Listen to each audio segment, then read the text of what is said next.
The sun rises over the San Bernardino mountains, painting the sky in soft orange and pink, but on the streets, morning means survival. I met Maria, folding her worn-out blanket with care, her only shield against the cold. This daily ritual gives her a sense of order, a small act of dignity in a life full of uncertainty. Maria once worked as a hotel cleaner, had an apartment, a routine, and stability. Then her hours were cut, rent went up, and soon, her car became her bed, until even that was gone. She showed me a tattered photo of her daughter, now living with an aunt. "It's better for her," Maria whispered. "I don't want her to see me like this." Every morning Maria looks at that photo, a painful reminder but also her reason to keep going. As the city wakes up, Maria packs her world into a single bag, a blanket, a water bottle, a half-eaten snack. She offers a tired smile. Time to see what the day brings. For Maria, and thousands like her, each day is about surviving until the next sunrise. The future is a luxury, hope is a necessity. Her story is not unique, and that's the heartbreak. Behind every face on the street is a life interrupted, a family separated, a dream deferred.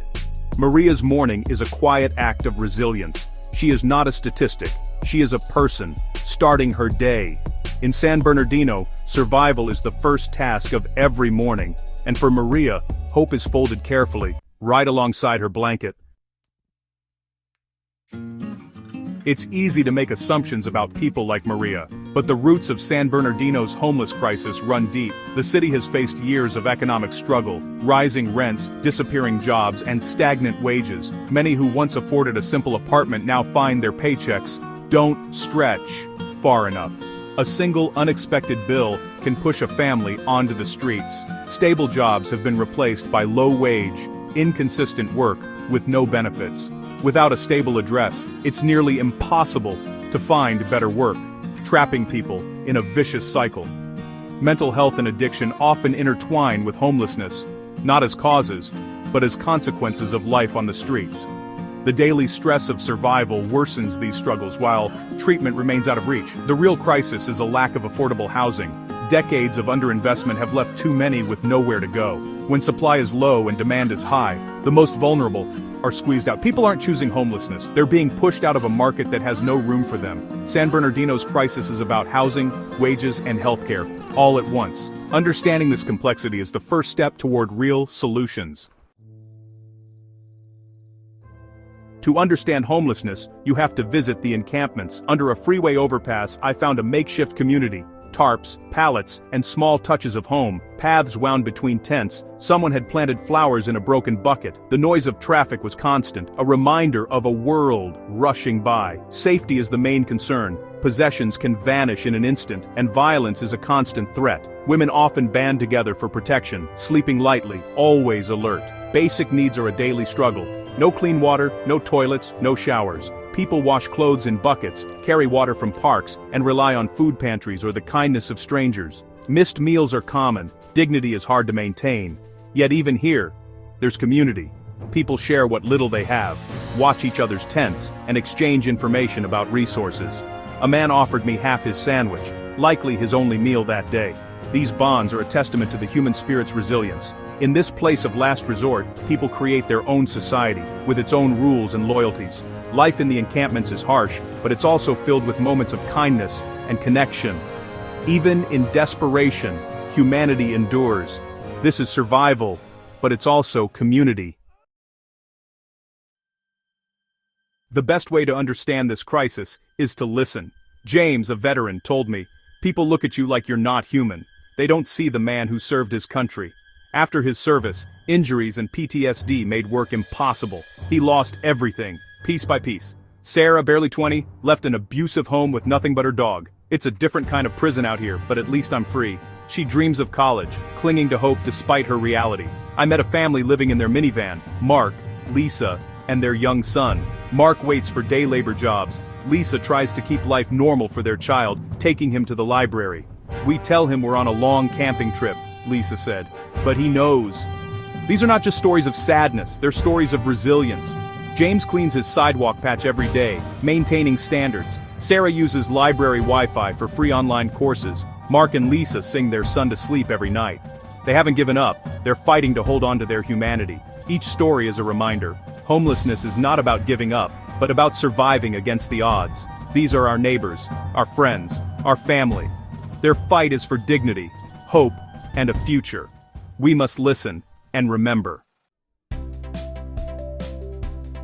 Personal stories matter, but the numbers reveal the scale. Over 4,000 people are homeless in San Bernardino County on any given night, a number that keeps rising. Most are unsheltered, sleeping in parks, cars, or on the streets, exposed to danger and disease. The shelter system can't keep up. There simply aren't enough beds. More seniors, families, and young people are experiencing homelessness for the first time. The crisis touches every part of society.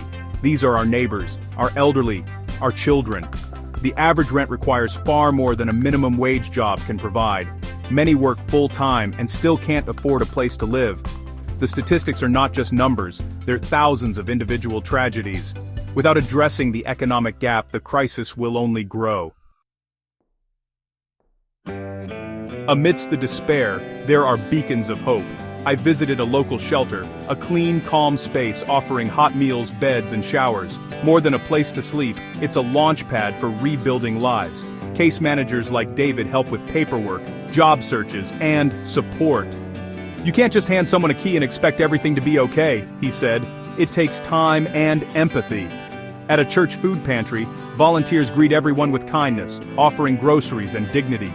These organizations are stretched thin, relying on donations and volunteers. The need far outpaces the resources, waiting lists for beds, supplies running low. Still, they provide a lifeline, patching holes in the social safety net. Their work is heroic, but they can't solve the crisis alone. Real change requires prevention, not just emergency aid. These helpers remind us, compassion is essential, but systemic change is urgent. They offer hope, but the solution must be bigger. We need to stop people from falling in the first place.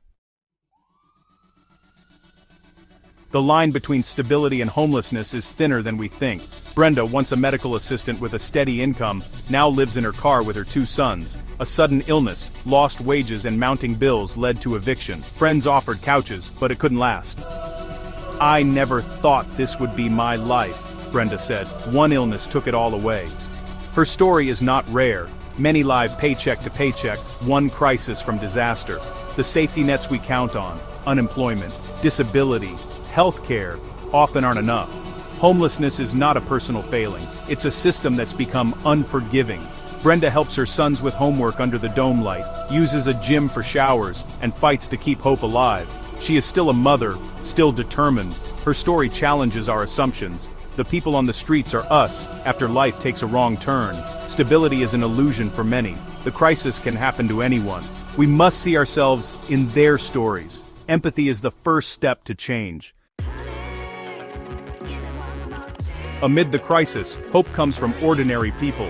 Grassroots outreach teams pack cars with water, socks, and sandwiches, visiting encampments every weekend. They don't just drop off supplies, they listen, learn names, and offer conversation. Sometimes, the most important thing is 5 minutes of being seen, said Susan, a retired teacher. Local businesses step up too. A coffee shop offers restrooms and meal vouchers. A laundromat provides free laundry days. These small acts create a more compassionate community. They fill gaps left by larger systems, offering immediate relief and dignity. More importantly, they change the conversation. Building empathy and understanding, the solution won't come from policy alone. It starts with neighbors caring for neighbors. One person, one business, one act at a time. These efforts show that everyone can make a difference. Compassion is contagious. Change begins with us. My journey through San Bernardino has been moving and eye-opening. I've seen harsh realities, but also the strength of the human spirit. People like Maria, James, and Brenda are not just homeless. They're mothers, veterans, workers, dreamers. Their stories matter. We can't let the problem size lead to apathy. The opposite of hope is not despair, it's indifference. Real solutions require action, more affordable housing, better healthcare, living wages. We must demand more from our leaders and ourselves. But change also starts locally, with kindness, volunteering, and challenging our own assumptions. Look people in the eye. See the person, not the stereotype. Small acts create ripples of compassion that can grow into real change. This isn't just San Bernardino's story. It's happening everywhere. It reflects who we are as a society. Don't turn away. Stay informed, stay engaged, stay compassionate. Share these stories. Talk about the issue. The more we raise our voices, the harder it is to ignore. Subscribe to follow this journey and learn how you can help. In the end, we're all part of the same community, and we all have a role to play.